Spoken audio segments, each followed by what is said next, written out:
and been living in New York, and I was teaching in Williamsburg, Brooklyn, and living in the Lower East Side. And my girlfriend, who's now my wife, lived in Williamsburg, and I eventually made the leap over the water. I think mostly it has to do with like the way artists move into where the rent's cheap and then they develop culture, and then the real estate people swoop in and then you can't afford to be there anymore. And you know, first it was Greenwich Village, and then it was the East Village, and then it was the Lower East Side, and then now it's Williamsburg, and now it just keeps moving farther out, you know.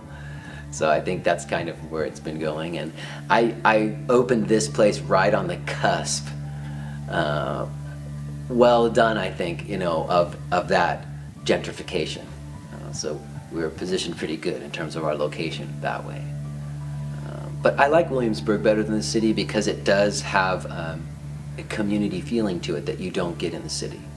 And for a small independent center like mine, that's fundamental. You know, I got hundreds of people walking in here every month. They all live within a 2-mile radius of this place.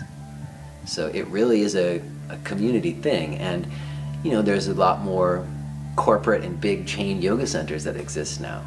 And I remember a few years back, they came into Manhattan and they literally swooped in and bought 4 small independent centers, you know.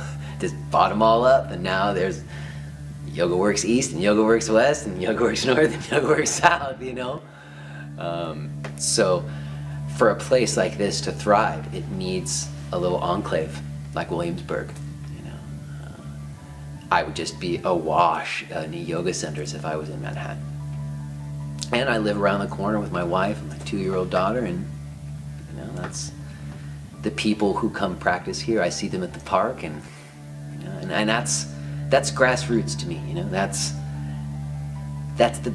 what my friend who tried to get me to do this with you was about. Is she's saying you don't have yoga pants named after you. You know, you're the grassroots. You're what the real thing is, not the hype.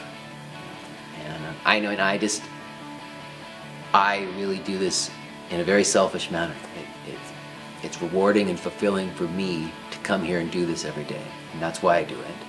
And the fact that other people are benefiting is an added perk.